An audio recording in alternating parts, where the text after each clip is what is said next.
Aloha! Hey everybody, welcome back to my channel. I'm Elise Dela Cruz and this is my hubby, James. And we got a special video today because I'm going to be interviewing him to see what it's really like joining the United States Army. So I'm going to be just asking him a bunch of random questions and just trying to fill in the gaps of whatever he doesn't say, because God knows, Lord knows, he can talk for hours about nonsense that has nothing to do with the topic. So I'm going to try to keep him on track. Okay, so please make sure you like and subscribe to this video and comment down below how you like these videos, and if you want more story times or interview questions, or if you have any other questions to James about joining the military. Okay, so let's get started. Please don't mind me, I actually just got out of the shower, so that's why I'm wet and that's why I'm holding a blanket on right now. So our first question I have to ask you is, when did you join, when did you get out, and why did you get out? Alright, I joined pretty much right out of high school. How old were you? I was just about to turn 18. Okay. And I got out 2010, about 10 years ago. So how many years were you in though? About. So when did you, what year did you join? I would say like about 5. Yeah, 5 years. 5 years. So he joined in 05, got out 2010.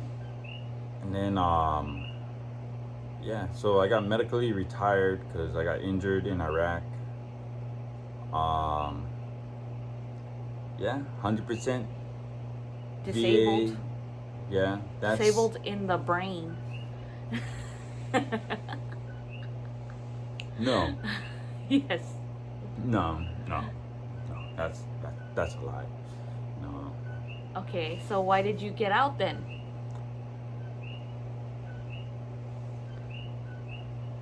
Agree to disagree.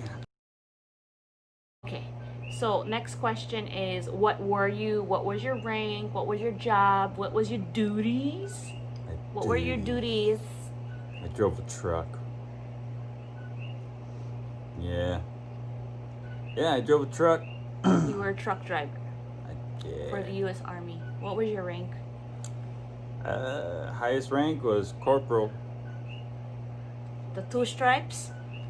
Yeah. It was 2 stripes. I was a bad boy, honestly. How were you a bad boy? Well, I had more Article 15s. For doing what though? Pretty much being insert what an Article 15 is right here. Yeah, honestly, Article 15 is if you get in trouble, you get written up, and pretty much you're gonna be like doing extra duty, cleaning up. Duty. Yeah, duty. But yeah, you could lose rank and pay, or pay and still keep your rank. So I had a lot. My first Article 15 was in basic training. What did you do? Figure. Well, that was I think it was like the 6th week in basic, and one guy broke into the locker, which all our civilian items, civvy items, like our backpacks, iPods, cell phones, were stored, and the drill sergeant locks it, and we can't see it till our last week or our last day in basic training. And one guy, I guess he knew how to pick the lock, and he comes out, and we all see guys talking on the cell phones. We're like, what the hell? And they're like, yeah, dude unlocked the locker. And so I had a CD what do you call it? A CD player? Yeah. Yeah, Walkman or something. So I was like, man, I'm gonna grab that. So I'm listening to music, and they're like, hey, Joe Sarn's coming. So I hid it under my locker. And one guy the next morning did not make his bed. So there was a tornado, and the tornado is drill sergeants go around, flip beds, knock over lockers. You gotta fix it. Yeah, it looks like a tornado came by. And they found my Walkman. They found a couple other soldiers' cell phones and items that you're not supposed to have in basic. So I got written up Article 15. That was my very first one in basic training. I got another question for you. Can I ask a question? Okay. Okay. My question is, how long is basic training? What do you do in basic training? All right, basic training is 9 weeks, but army wise, but it depends. First, Also, disclaimer, we don't know how it is now. We're talking about when it's 2005. it's 15 years ago, things well- might have changed. So don't be like in the comments like, it's not like that anymore. well, This is 15 years ago. well, a lot of vets can, and a lot of veterans can agree from, I would say, from 2009, beginning of 2009, that's when things started changing. Okay, so what was your basic training like? My basic training was, so I went to Fort Benning, Georgia. It's Georgia? It's an all-guy basic training. So I'm happy that I still came out straight. No, So, clearly. yeah, so. Unless I'm a dude. So,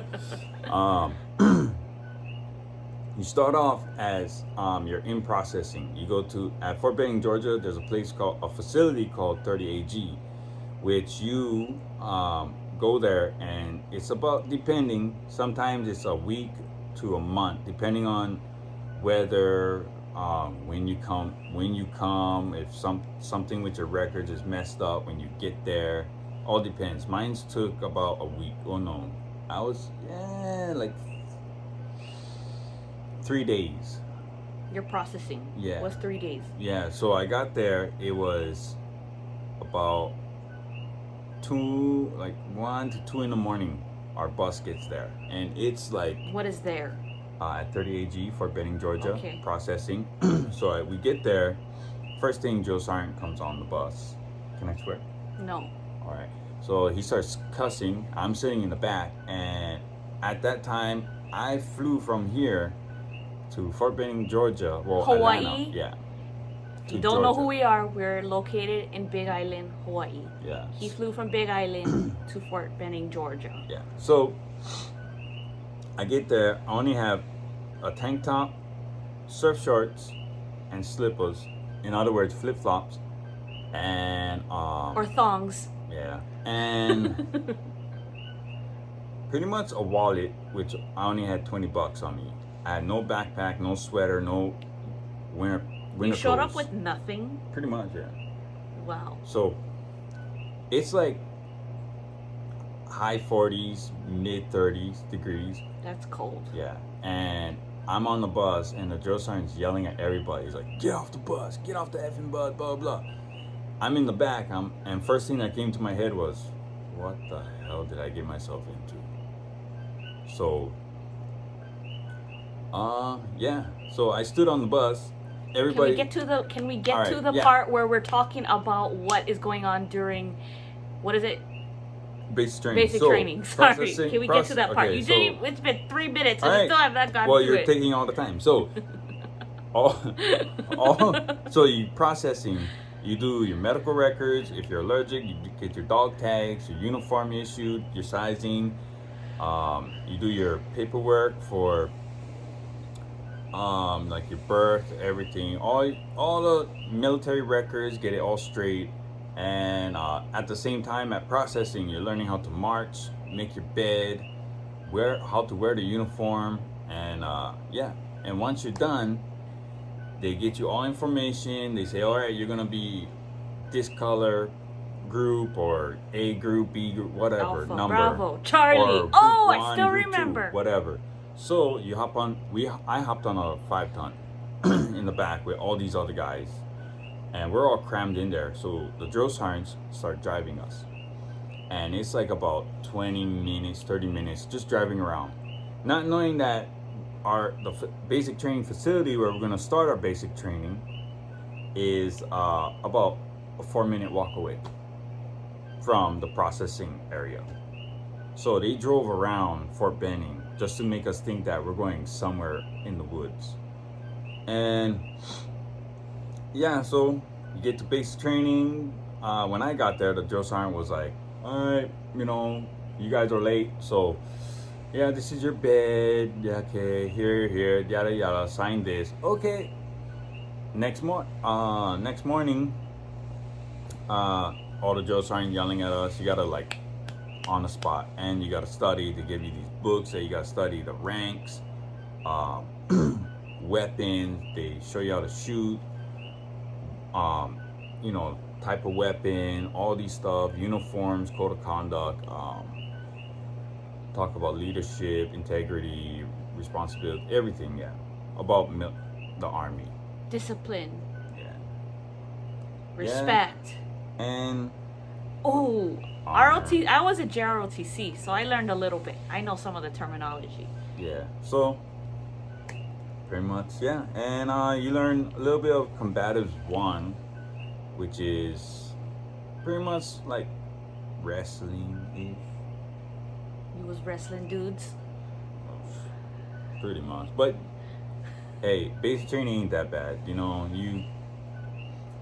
It depends on who you're with. Isn't there a Hell Week? No, that's like Navy SEALs. Oh, we had it in ROTC. We had a Hell Week. We didn't have a Hell Week. We just had a miserable drill sergeant. Yeah, it was like yeah. Okay, cool. Yeah.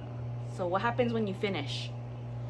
Well, you go after 9 weeks. After 9 weeks, you have your job. You pick your job? If you score high on your ASVAB. So like say I'm a medic. After basic training, I hop on a plane, whatever. Mm-hmm. I'll fly to wherever the medic school is. Mm-hmm. What is it called? What is it called when you do your schooling? AIT. AIT, yes. You go to AIT. And yeah, you learn the skills, everything. Every schooling is different by. So you had to learn how to drive a truck? Drive trucks, yeah, everything. Oh. And that's all you did? You just learned after? Yeah. Okay. Yeah. Cool. So next question, we're gonna get into a little bit of the heavier things now. So my next question is, when did you get deployed? What was that all like, getting deployed, that whole experience in the beginning for you? I got deployed 2007 to 2008. 1 year in Iraq. Almost a year. Almost a year. 11 months. Yeah. I was on a, it was supposed to be 15 months. We got pushed. It started with a year, but it was bad over there at that time. Because it was 2007. The last of the parade for the Iraqis to the Shiites or insurgents to, that was the last of the bad time of Iraq. And it like 04 to 05, 2004 to 2005, there was a big push called Phantom Fury. My era was the Surge, and it was pretty bad. It was. I don't know why when you say Surge, I think of The Purge, the movie, and it just people just in masks murdering people. But it was.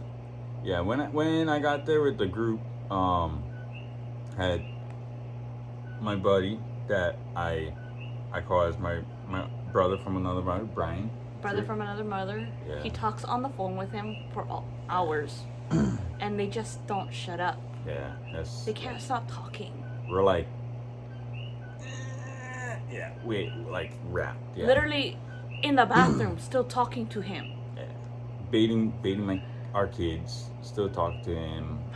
Can you get off the phone while you're showing your kids? Like, can you wait till after? Like, hang up and call after? No, they can't stop.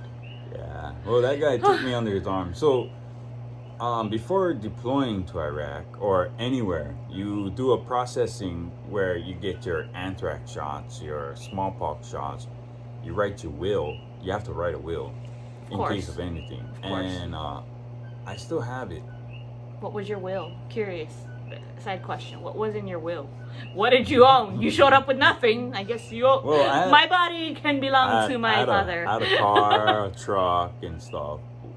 Yeah, but in my will was pretty much, it was simple, but we had to write a will because my team leader had told me, he's like, hey, if you don't write a will, they're just gonna bury you in Arlington Cemetery. So we had to specifically write exactly like how we want our funeral, everything. So what was your funeral? Well, I had to write my will about 3 times. Why? Because they denied the first 2. I can imagine. Yeah. It's probably ridiculous. Your first 2 wills. Well, I want my first will of how I wanted my funeral was I'll have a closed casket. If anything had happened to me, I wanted a closed casket, and when it's time to open, my body will come down on cable. You still want that? Yeah. You still request that, you weirdo? He tells me that all the time. Yeah. It will come down on cable, and then lights will go off, and techno lights will come on, and we'll start raging. There's no way you wrote that in your first will. I did. And the lady, this specialist, this female, has said, this ain't gonna pass. You need to write this again. So I was like, all right. So I wrote another thing for how I want my funeral. But yeah. What was it? Huh? What was it? You float up instead? No. If the morgue could like keep my eyes open and like looking like this, so when they open my casket, it would look like I'm looking at them, But yeah, so yeah, you write your will, everything, and then. Okay, but I want to know what your will was. What your actual will was. The one that got passed, the thumbs up, was all my belongings go to my dad. My dad was just split whatever my belongings to my siblings and throughout the rest of the family. And I wanted to have open casket, uniform on, and then. You want open casket? Yeah. What if you're all blown up? Well, yeah, that depends. But you want people to see you like that? But I wanted to be buried. Even if I looked good, I don't want to be open casket when I'm dead. But well, you're not thinking until you get there, and you're like, well, I think I should change my will because how things are in Iraq right now. We don't know what we're getting into. So I was like, yeah, I want an open casket, but I want to be cremated after and put in a 50 cal drum can. Is that still your will? My ashes, yeah, and buried. Is that still your will? Not anymore, but I still have the paper I wrote it on that got the thumbs up. Yeah, so. Cool.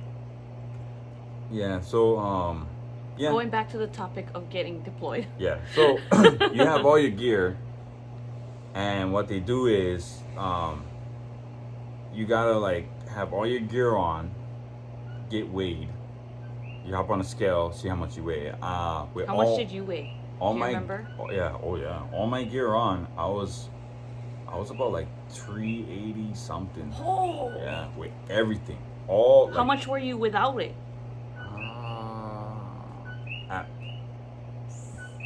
When you got deployed? I was kind of close to like 180 something, and then I gained a little bit weight because I have.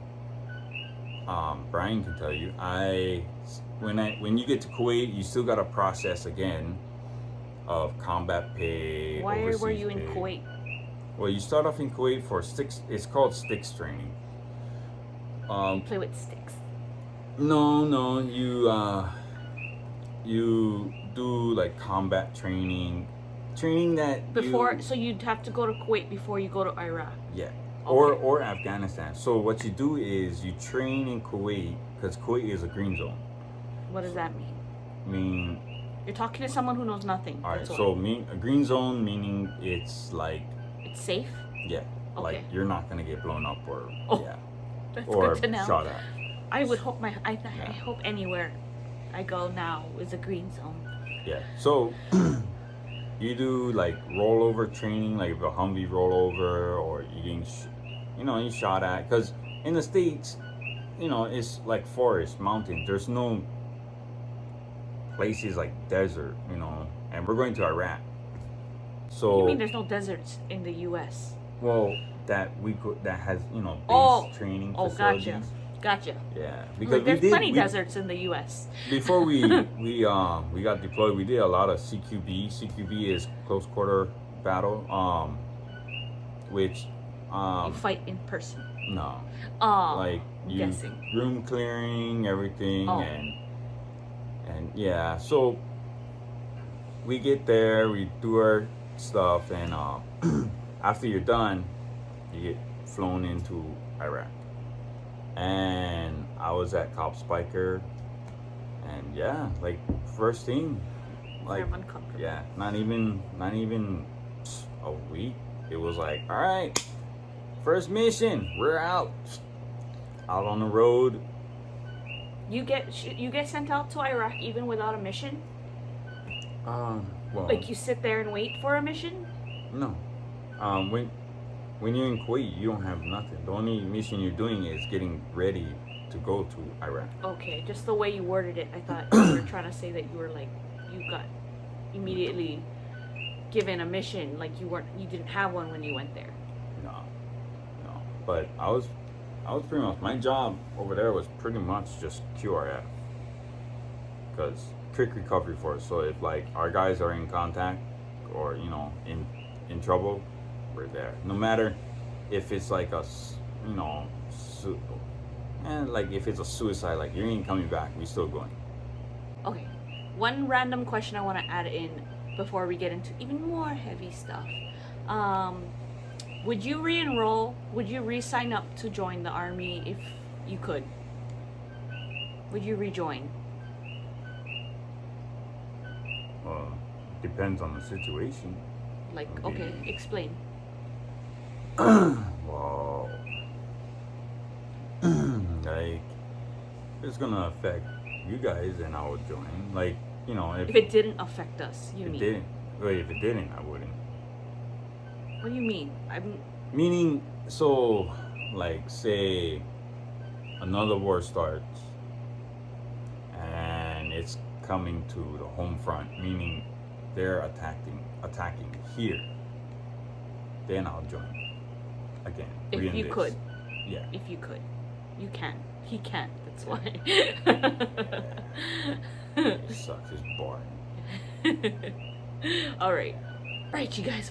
I'm trying to make this as lighthearted as possible because this is not the easiest topic for him to talk about, and he hasn't really spoken to a lot of people to talk about. So this is a really special treat for YouTube and all of you guys who are watching these clips. So we're gonna get to a little bit more deeper, but we're not gonna go too heavy because I don't want to make him sad or make him feel funny. I'm gonna try to be as like upbeat as possible so you don't feel so sad. I hope that's okay. Okay, so the next question I want to ask you is, what is Iraq like? What is Iraq like? When you step off the plane, is it hot? Is it cold? Is it city? Is it desert? Is it rainforest? What is it like? What do you see when you step off the plane and go to Iraq? Pretty much you get off, when you're there, it's like when it's not winter, only winter, it's like it gets up to the hottest would be 106. Oh, that's hot. And then when it's like night to morning, it drops down to like almost 40 to 30 degrees. Whew. So that's desert. That's how a desert snowed. is like. It snowed, but I wasn't there when it snowed in Iraq. Where were you? I was home Christmas leave, but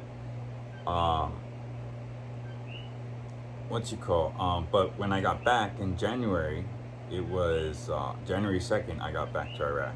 Mm-hmm. It was had like frost on the ground. Mm-hmm. So yeah, only from like ending of beginning of December to and ending of January was the only time we did not get shot at. Why? Well, normally the weather the hottest it ever got for me was like 130s in the shade. And yeah, so like Iraq, it's depend. Yeah, but I ain't complaining about this 87-degree weather anymore.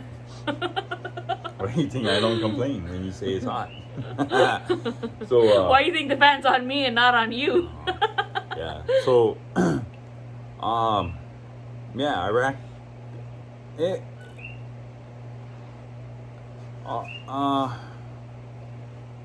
there it depends on the area. Like Baghdad, yeah, Mosul has buildings, structures. So it's just purely desert. Yeah, in between, yeah, desert, little bit greenery ish, but yeah. Cactuses everywhere. No, there's no. I never seen a cactus, but I have seen a hedgehog. A hedgehog? Yeah. Sonic? One of the guys had found a hedgehog. Sorry guys, I'm trying to make it lighthearted. Yeah, but it's more of a culture shock. How come? Well, I remember one time we were out on mission, and we were leaving Mosul area. And we were going into Mosul area, and I remember all of like near the bases all around it's just all shot up rubble. Like there's bullet holes everywhere.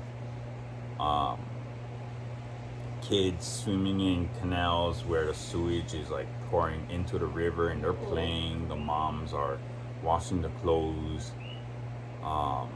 Kids, Basically a third world country. yeah, and it is like really like you won't believe until you see it. Like in our trucks, there's this thing called a warlock system called aka the Duke. It's a scrambler, frequency scrambler, which if you're outside the vehicle, you can't use your phone because your phone won't work. Mm-hmm. So parents would send their young kids like Lacey's age, Lexi's age. 3, 4. Yeah, with a remote control car, and to see which Humvee or which truck doesn't have their system on, and then they'll mark it. And Iraq people. yeah, and they'll use that to like blow us up. Toy cars. Well, not the toy cars, but they'll send their kids out to make it look like yeah, the kids playing, but the kids are letting the parents see, all right, which vehicle does not have their How do they know system. that? Well, their RC remote control cars will be going, and then a truck with the system on will come by, and the car will stop. It won't work until it's like 50 meters away. So that means their thing was on. Yeah. And then So if a truck they comes know by, not to go for that one. yeah, it's not gonna, the IED won't blow up. But if a truck passed by and the RC car is still rolling around, that's the one they mark. All right. Tell Habib, hey, it's the second, third, whatever vehicle. Mohammed. Yeah. So, yeah, it's a big culture shock because That's crazy. yeah. So like, I remember giving like the kids will come up to the vehicles and they will say lalamai, which is like snacks. Aww. So I remember giving this young kid Snickers bar. I opened my window, I tossed it out to him. I'm like, here, little man. And he ran up. And one of my buddies, Daniel, had said, hey, Chemo, because everyone called me Chemo. So Chemo is James in Hawaiian. yeah. So he's like, why you do that? I'm like, man, just give the kid some candy and water. The same kid runs like in a distance to a half blown out house structure, and then I see an older kid knocks him down, like punches him, Aww. takes the candy, and then the young kid that I gave that got knocked down, like punched, and his candy stolen, comes back, crying, asking for some more. Aw, that's so sad. What did you do? Well, we went back in the base. We were starting rolling, and I just see him coming down while we were rolling in. Sad. Yeah. Well, it's a big culture shock. Even like I remember seeing like detained Iraqi guys, like What does that mean? Detained? Like they're in prison? arrested, yeah. Oh. And like the Iraqi. How were they detained? One time, where was? Meaning like they're detained in a cell? No. Or they're just handcuffed on a street? Well, in Balad Market, south of where I was at, I remember the Iraqi police had told us that, yeah, this guy, bad guy, we detained. Okay, right on. When we got around the corner, the guy that was detained, he was handcuffed, his wrist and his ankles, and he was blindfolded with a rag, and he had like his mouth, Gagged. tied, yeah, and he was wrapped in concertina wire, What is that? like barbed wire. Oh my god. Yeah, and like you're rolling in Humvees, up armored Humvees, and like, I want to cry. I'm not even the one that experienced it. oh yeah, well, it's like I wouldn't even make it to war. I would be too traumatized just being there. Yeah. If that makes any sense. I met some real nice guys like this. I still remember his name. Sable was his name. Like Abel with an S. Yeah. Abel? Like No, ABLE? But with an S in the front? Well, it's spelled like saber, but Oh. he pronounced it Sable. Oh. And I was like, oh, real nice guy, but we're pretty much like talking like kind of like trying to read sign language, even though I don't know sign language, and I'm pretty sure he doesn't know sign language. So he'll be trying to speak English, and I'm trying to speak Arabic to him, and we're like, Do you know any Arabic words? the simple ones. Like what? Like shalom. Oh, shalom? Yeah, shalom or Shalom. yeah, or kif Kif is what? means stop. Kif for cough, and Kif or cough? yeah. Is the word how you say stop? Well, because Kif you or have the cough? Shiites and the Turks, and it's just like Ilocano and Tagalog, Okay. and pretty much the only They're one. different dialects Yeah. of the same language, I guess. Yeah, and like Imshi is like get back, Mm-hmm. and the other stuff I got think, but It's okay, you don't have to yeah. think. So yeah, but it's I really don't like a lot of my buddies that I serve with. They don't want people going because it's bad. Like when I got there, me and Brian guys, we all, even though like we did a lot of missions and QRFs, we felt like we were like the Terminator. Yeah. And I didn't watch The Terminator, but I kind of got an idea or what like it's about. or like Superman, like we're invincible. And You guys felt like that. oh yeah, like Why? so I remember hell, my first IED. I think IUD, I think of birth control. I think IUD instead of IED. Like my first IED was in August, and everyone thought I died. Why is Yeah. that funny? Oh, because it was like 4 big IEDs that went off. Like, were one you time. in the truck? Yeah, What I was, happened? I was in the truck, and it only blew out one tire, but it was at night, and everybody behind us just seen like a huge explosion, and they couldn't see our truck anymore, and they're like, "Oh my god, they're gone.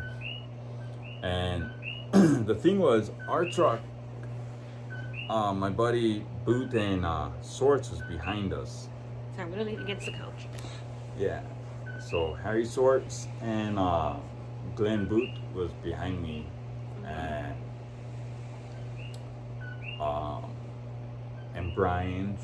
Brian and yeah, and my other buddy Jesse Morgan, and me and Decker was pretty much the first vehicle. And yeah, when we got hit, we were doing like 45 at night, and yeah, when we got hit with the IED, all the shrapnel area went. What is shrapnel? Shrapnel. What is shrapnel? Shrapnel is like just pieces of metal. Yeah, metal fragments, and yeah, so it all went to Harry Swartz and Glenn Boot's truck. And were they okay? yeah, Glenn Bootsy, his vertebrae from that blast separated from his spine, and it was a miracle that he was still running and walking. I didn't even know Yeah. that was possible. Yeah, he comes walking up. He's like, Holy moly! yeah, Never heard of that injury in my life. yeah. This is the first time I ever heard of that in my Yeah. 27 years of living. So he comes up, and he's like, there was more. I don't wanna. Share other people's stories. Yeah. Well, it's funny, but I don't wanna embarrass. Oh. But yeah, so Got it. yeah, so Glenn Boot comes up. I get out the truck, and he looks at me. He's like, "Hey, Kimo, you alright?" I'm like, "Yeah." I was like, "What about you?" He's like, "Man, my back hurts." I was like, "Alright." Whoa. Yeah. So and he just experienced his vertebrae get separated. he didn't know that his vertebrae was separated. What a tough guy. Yeah, it was pretty much, if his stomach is here, Yeah. his back, and this is his spine. His vertebrae was there, because he took MRIs and X-rays, and he showed us after, I think after like 5 more missions after, and he was like, "You know what? F this. I'm gonna go to the Cache. Cache is a Army hospital on base." And he went, and he comes back. He's like, "Well, my back's screwed." But yeah, that night when his vertebrae got separated, and it was a miracle he was still walking, and we didn't know, we had to change the tire on our truck, and it was like, I think it was like 15, 16 trucks long. It was like a huge, long convoy. Me and him ran like 13 trucks down at night, not knowing if there was some more IEDs on the road. And we just ran and checked every single truck that had this socket to take off the spare tire. And we get to the third to last vehicle, and he's like, "Kimo, I don't think we're gonna find it. Let's just go back." Yeah. So yeah, but God bless his soul. He passed away. Oh. Yeah. He Rest in peace. yeah. January he passed away. From what? OD. He got sent back to the States, and Brian found out, because Brian went home on R&R, and What's R&R? like Rest and relaxation. Yeah. Okay. And he found out that Glenn Boot was partying in the wounded soldiers barracks, and a couple of soldiers that partied with him he said, "Oh crap, my meds, I gotta take my meds," while he was drinking. Oh. So the next morning he didn't get up. Yeah. So it wasn't like an intentional. Yeah, OD. it wasn't intentional. Yeah. And then but before that, That's rough. before that, and like pretty much 07 was like the worst, because like you remember when you got to meet Brandon Veneer? in Oahu. Oh yeah, yeah. And me and him was laughing about that time. I honestly don't remember what you guys talked about. But we were talking about when we were getting, Brandon was riding in the truck with me and we were getting shot at. I don't remember, And, but you can just tell me the story. Yeah, we were getting, so me and my other buddy, Brandon Veneer.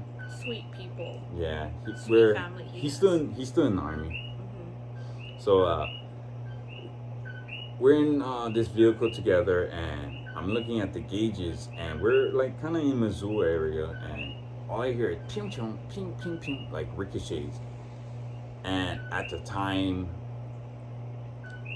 I was like tired because I forget if we drove all night or a few days straight, but because like we've been through the whole Iraq and yeah, all over the place.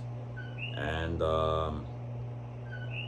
yeah, so I looked at Brandon, I'm like, hey, what the F's wrong with this truck? I'm looking at the gauges, nothing's wrong, but I hear like knocking sounds, and he yells back at me. He's like, there's nothing wrong with the truck, Kimo, we're getting shot at. Oh my gosh, And I looked James. at the gauge. I'm like, you're lying. There's something wrong with the truck. You mental. Yeah. No, bro. Hey, it was bad. You didn't get sleep. Yeah, I did sleep through a firefight once. I didn't have my vest on, my helmet on. Very proud of it. Seems like. Yeah. Brian can tell you. He was like, yeah, we all like everyone gets to base. I wake up and I step out, and everyone's like, yeah, it was coming from here, and I'm like, what's going on? They're like, what do you mean what's going on? Didn't you see us in a firefight? I'm like, no. They're like, dude, where the hell were you? I was like, oh, I was sleeping. They're like, what? Yeah. I believe that because you can sleep through anything. Yeah. So that's the truth. I did sleep through a firefight once. Yeah, and that makes me worry for me and the kid's life. If something was to happen to us, he would sleep through the whole thing. Yeah, everybody was mad. All right, Nick. I think we're gonna end on this. Maybe we're gonna end on this last heavy subject, and then we're gonna end with a happy thing. Okay, sounds good. So our last heavy question is gonna be, how did you get discharged? Like, how did this all end for you? What happened at the end? Well, got blown up, but I still got my fingers and toes. Right. This is my shooting hand. Yeah. So. Yeah, but I got pretty much. Well, Wounded Soldiers was messed up because at the time they had my record all mixed up, like messed up. Like they thought I was in the Wounded Soldiers. They thought I was from Georgia, stationed in Hawaii, when it was the other way around. Mm-hmm. When I got to Schofield Barracks, pretty much there was nothing about my other injuries other than PTSD. Mm-hmm. So what was your other injuries that you had prior to that? Like little shrapnel and stuff, but it what was is shrapnel? Shrapnel. Like the metal. Yeah. You got metal on you? But it. What does that mean? You got hit with metal? Yeah, but it's. So you got what injury from that though? He doesn't want to say. That's fine. Well, okay. So what else? Well, yeah, like TBI. You have a brain injury. So TBI is a traumatic brain injury. He has post-traumatic stress disorder.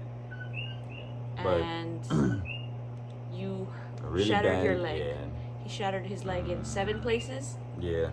Hairline fractures. On your left leg. Right leg. Sorry. But yeah, but and then you have blurry vision in one eye. Yeah. So like the one that comes up is about Dwayne's incident. Mm-hmm. Yeah, that one was That's how it ended. Well. Right before. No, it was after, but like Dwayne's incident was like the most messed up part. Like it happened on 13 years ago from this day. On this day. Yeah. Today. What is today? November 3rd.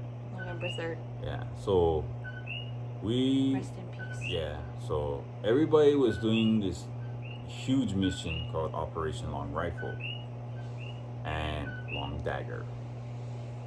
Yeah, I don't know who comes up with the names, but everyone did the first push. It was November, and then we were gonna swap out and do December.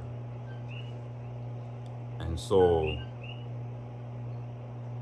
I guess like one of the higher ups of the base that we were on had said, "Hey, you guys need to, you know, just because you guys can get away with crap, doesn't mean you can get away with crap."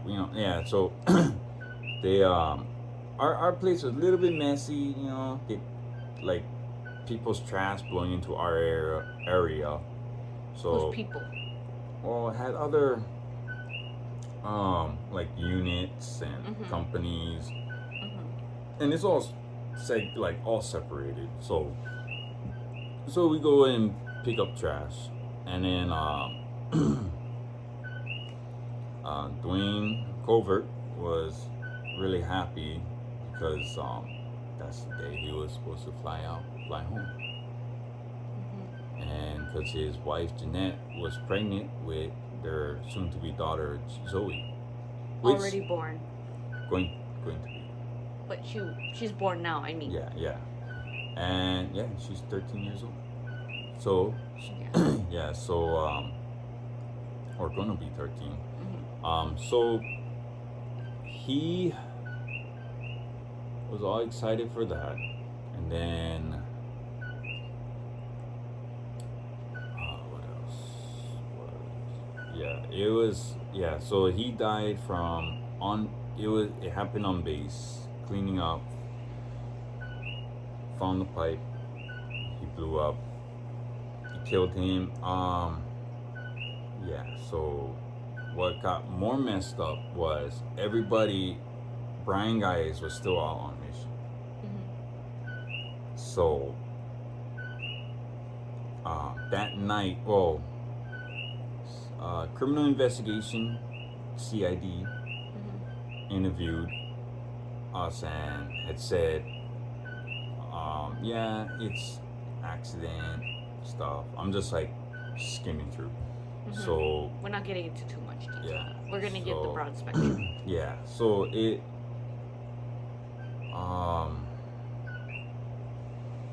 so when something happens, like if someone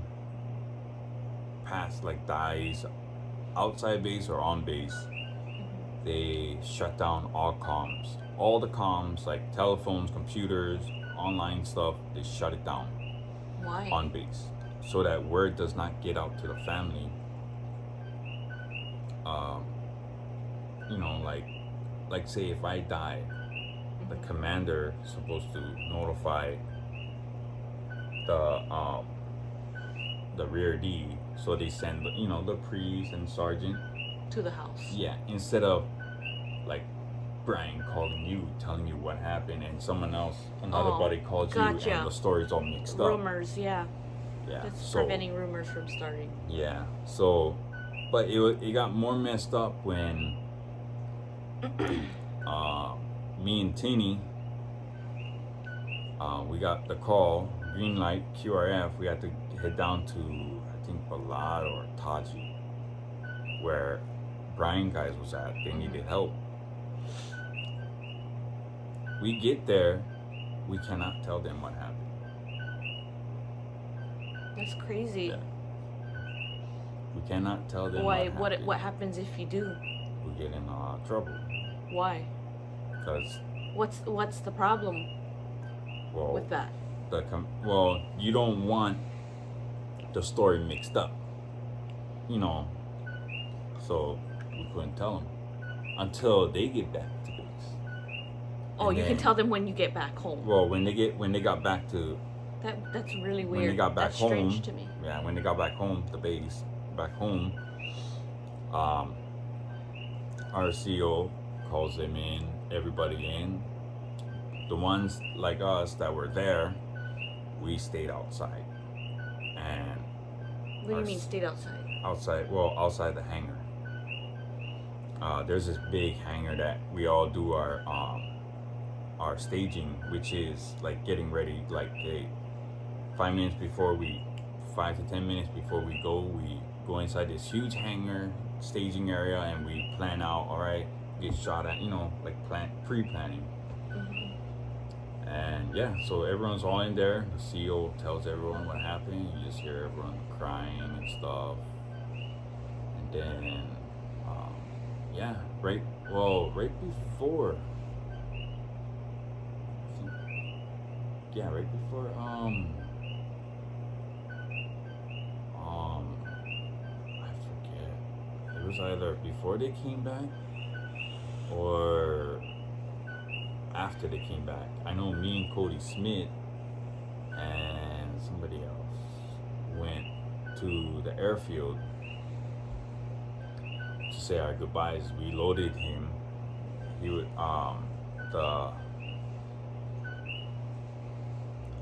this female sergeant major was at the airfield, and I was like all in tears. Like I was just crying because that's like my best friend. He was like telling me like, hey man, when you get famous and singing, man, I want a CD and stuff.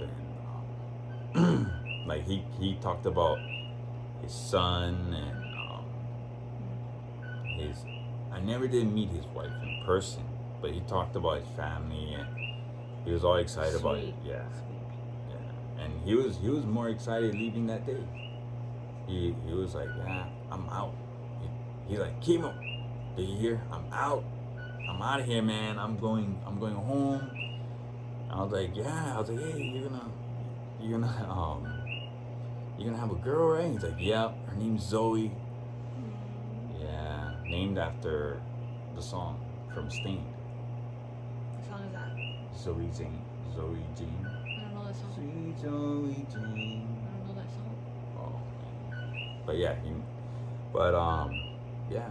So yeah, we loaded him. Me and Cody loaded, and a few other guys loaded him on the Black Hawk, and it was just him.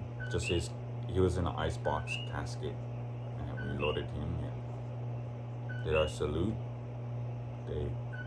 They said fallen angel on board.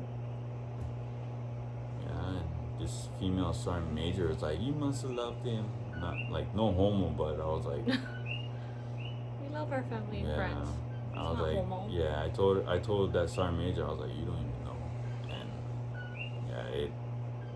yeah, it was just, yeah. 07 was like the worst, because like there's so much that happened that, yeah. I think that was like the worst one for you though. Yeah, that was. Even I'm surprised you shared it. Some of it, yeah. Not all of it. Yeah, there was you more. You shared more in this than what you've told me though. Yeah. Which I'm shocked. Well, there's more. But then I know. So you still didn't answer the question though. Yeah. Well. But thank you so much, baby, for sharing that story. But there is one. How did you get discharged though? What happened to you? Well, I got medically. Well, pretty much the wounded soldiers in Schofield was so jacked up. They just said, well, because we don't have any records, even though I was in the hospital the whole time and they're treating me for my wounds, they just said, you're getting out with PTSD. And then, but finally, I got my 100% last year, October. Yeah, and I got, yeah, well, that's How long were you in the hospital, and which hospital were you at? Oh, I was transferred all over. I went from Landstuhl, Germany hospital. Germany. To Walter Reed. Where's that? Washington, D.C. Okay. Then Fort Gordon, Eisenhower Hospital. Why were you getting Georgia. Transferred so much? They're just moving me all around. Why? Then I went to Augusta, Georgia VA Hospital. And then... Were you awake?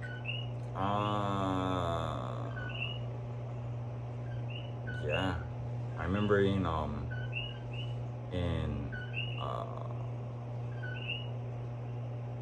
can't remember that much. But I know... How were you transferred? just, hospital like- thing. Are you in a bed? Yeah.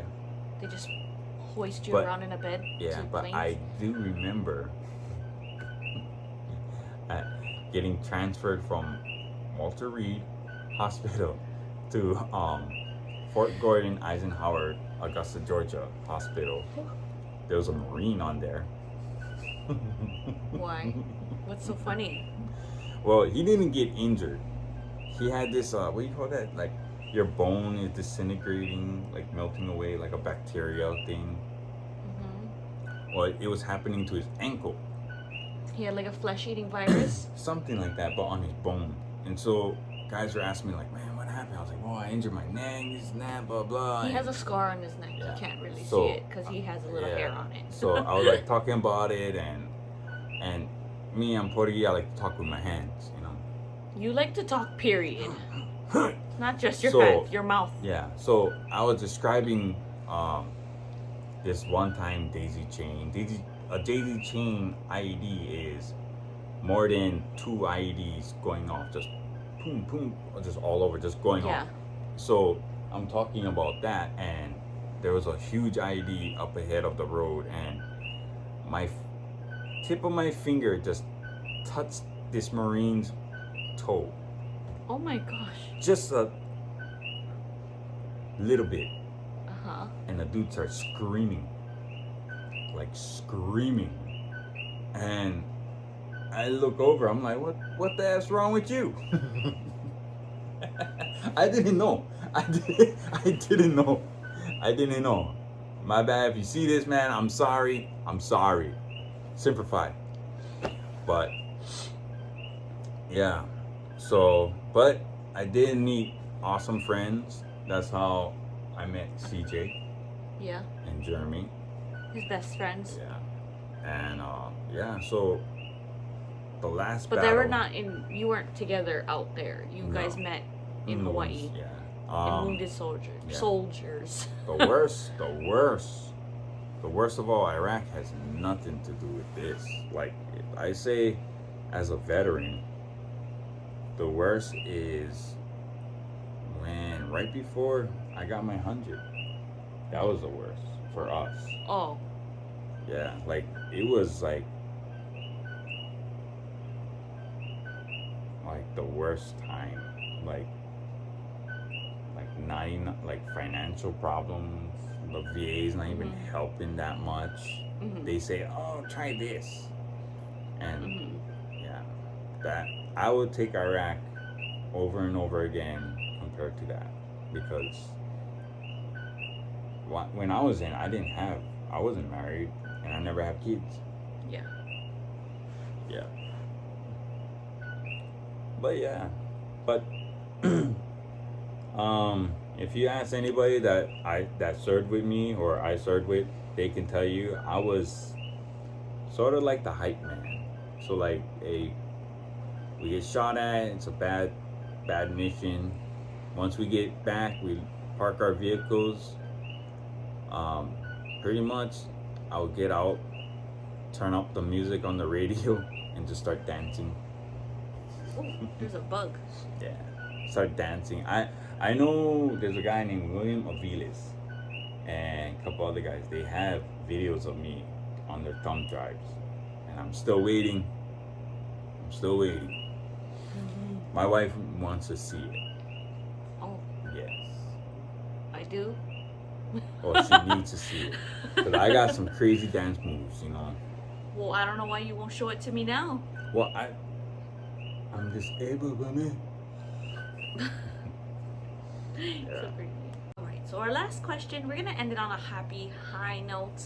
I just want to know what is your most cherished, happiest memory? I'm so sorry about the bug that keeps flying in front of this light. There's a little bug. But what is your happiest memory you can take away from being in the military? Of all. That's a hard one. Just name a few. Name a few? Let's not make this 30 minutes. Alright. My first best friend, of joining the army, my first best friend. Feels like elementary. My first Yeah, best my friend. first best friend. And then Still- my second best friend. Still my best friend, Casey Lopez, aka Skittles. He loves Skittles. Yeah. The actual candy. Yeah. No homo. But He loves you too, Skittles, but I mean, he likes the actual candy. there was one moment I almost killed a guy in basic training. We were doing the pupil. Why are you smiling? Well, because no one. I almost killed a guy. Yeah, I almost broke his This is neck. not the right facial expression you're supposed to be making I when you almost broke say his a neck. phrase like that. Well, I almost broke his neck, so And you're We're- still smiling. I cherish that moment. Casey, Okay. you'll love this because you remember, Casey. So we're doing the pupil stick wars in What basic is training. that? It's you That get sounds weird. you got the football helmet, you got that big, Q-tip? yeah. Okay. So I'm up against this small guy, and my boy Casey, he's like Dela Cruz, I don't like him. Take him out. So I'm like, Casey told you. yeah, Who Casey told you to take him out? yeah. The little guy? Well, he was getting us in trouble all the time. Well, he wasn't little, but Well, you described him as the Well, little guy. little smaller than me, like So the drill sergeants, like we go up, we set our backs back to each other, Uh-huh. and the drill sergeant will like bunk our heads with our football helmets on. We'll bunk our heads, and Bunk. yeah, and It's bugging me. yeah. So he'll say, "Fight." So hold on, let me get my gun. All right, so let me holster that. Sorry, but yeah. So when our heads clap, instead of holding my pupil stick like this, I'm gonna get it. you can get it. I got it. All right. I got the Ooh. bug. Look. Oh, Mr. Miyagi. How's Mr. Miyagi, brah? Fast, like grasshopper. So, yeah. So instead of turning around with my hand like this on the pupil stick, while I was turning around. You sound like you're saying pubic stick. Well, Pugil? yeah, pugil. Okay, you so- said it good this time, but the last time I like Alright. you said pubic stick. Oh, so while I was turning around, instead of my hands still like this, turning around, while I was turning around, my hands came down and I formed it like I'm seeing a bat. You're mean. So You bat him in the neck? in the head. So when he went down, his helmet was like turned all the way to the side, and he like whipped, and the drill sergeant was like, "Stop! Stop! Stop!" You can't even breathe. You want some water? I'm good. But yeah, so the drill sergeant, their faces were Or like, something. yeah, they're like, "Oh my god!" They're like, they didn't yell at me. They're like, "Get back!" I get back. Yeah, I get back, and my buddy Casey is like, You're mean, though. "Well, the guy lived. I almost killed The him." guy lived. Oh, they still shouldn't be Yeah. mean like that. That's your best memory. Second best memory, CQB. Our kids are not watching this video. Oh yeah, that's why I don't like talking. Yeah, but so in CQB, what you call CQB training? There's a guy named Freisinger, still with Casey Lopez. No, I take it back. It wasn't with Casey Lopez. It was with this guy named Boussois. Boussois? Yeah, we call him Bootsy because when he gets Boussois sounds French. Yeah, he's from Louisiana, but when he gets mad, he takes off his he took off his boot and he threw it at somebody. Somebody. So we call him Bootsy. What is this one? Yeah. So yeah. We're doing with sim rounds, aka it's like paintball with brass. It looks like, it feels like you're getting shot at, like shot for real, but it's just sim rounds. So we're going up against the instructor. Simulation? Is that Yeah. what sim means? Mhm. Okay. So we're going up against the instructors, And when we were done in the shoot house, everybody else is outside getting ready. The instructor's like, all right, go out the exit. So while we're walking, one of the instructors was on top, one of the structures, and he was shooting down at the guy, Freisinger. And there's 8 of us all together. He turns around and looks at 7 of us. And he just says, you mother... starts unloading on us. And then all 7 of us... Why? Well, because he thought we were shooting at him. He didn't know the instructor was shooting down from the rooftop at him. Got it. at the exit. So he starts shooting at us. So all 7 of us start shooting back at him. He runs out and all of us is chasing him.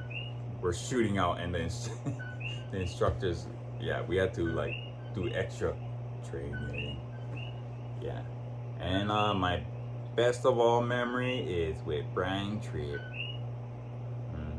What? Good old Brian. Why are you wiggling your eyebrows like it's something gross? Good old Brian Tripp. So, Brian Tripp. The best memory with him is we're in Iraq. It's it's like February, time to do your tax returns. So so we hear everybody in the group is doing TurboTax online. So everyone's like, hey, I'm getting $9,000 back. Hey, I'm getting 3,000, 6,000, 7,000. Right? And most of the guys don't have wife or kids. How did they get so much then? Who knows? Because I only got back like $900. So well, yeah, because you have no kids. Yeah. So Brian Tripp, he's like lecturing me. He's like, Kimo, you need to do your tax returns right now, ASAP. I'm like, gotcha. I got it. I do it. I'm getting $900 back.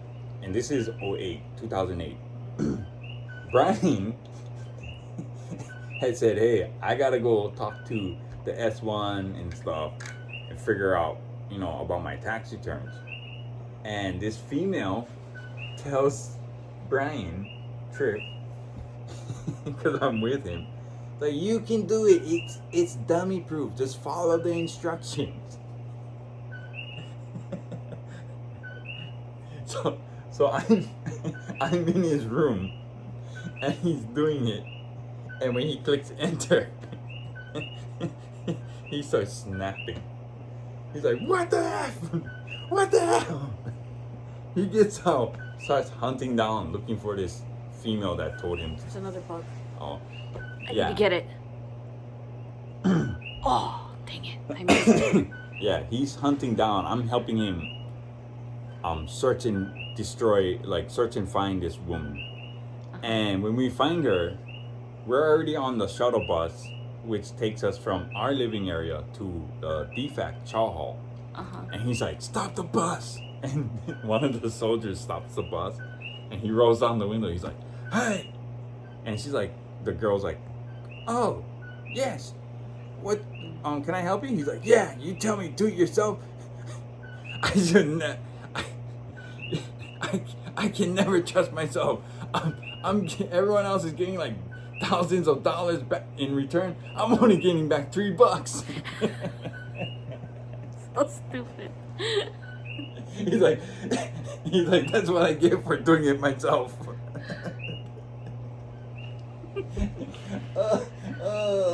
Oh man, that was like the best. I hope you spent those $3 wisely, Brian. that was the best. Hope you put it into your savings account. That was the best app. No. Oh no, I cannot say this other time because we might get in trouble. No. You. No, I'm not saying you. I'm saying me and Brian might get in trouble. So don't say it. Yeah. So, but yeah, I had the best ab workout ever. Cool. Yeah. Well, that's it for this video. Thank you, Bebe, so much for answering all the questions and for not knowing what to do with your hands. I really appreciate all your service that you did for our country and all of your battle buddies and all your friends, and rest in peace to all of our fallen soldiers. Yeah. We love you guys all and appreciate everyone's service. And thank you guys so much for watching. Please make sure you like and subscribe. And yes, please. Donations. Donations. Donations. Okay. Sorry. This is what happens when you are taken under the arms of the famous Brian Tripp. He just really wants to dedicate this video to him. He's like, yeah, my brother. I'm honestly, before we end it, as a veteran, like, people laugh when they hear another veteran tell another male veteran that they love him, because you'll never understand the what you guys go through. Yeah, the hardship and blood, sweat, and tears, and that. Honestly, I never did tell so many men that I love them. No homo, but why do you keep saying that? There's nothing homo about saying you love somebody. oh yeah, like, well, some people might think like, they clearly know you're not homo. like you're Mr. married Chow. to me. Like Mr. Chow gay. So long, gay boys! Yeah, so Mr. Chow gay. Sorry. Yeah. Oh yeah. Thank you guys so much again for watching. Have a wonderful rest of your life. Beautiful. Have a beautiful rest of your life. Thank you guys so much, and aloha. Aloha. And a hui ho. Hui ho.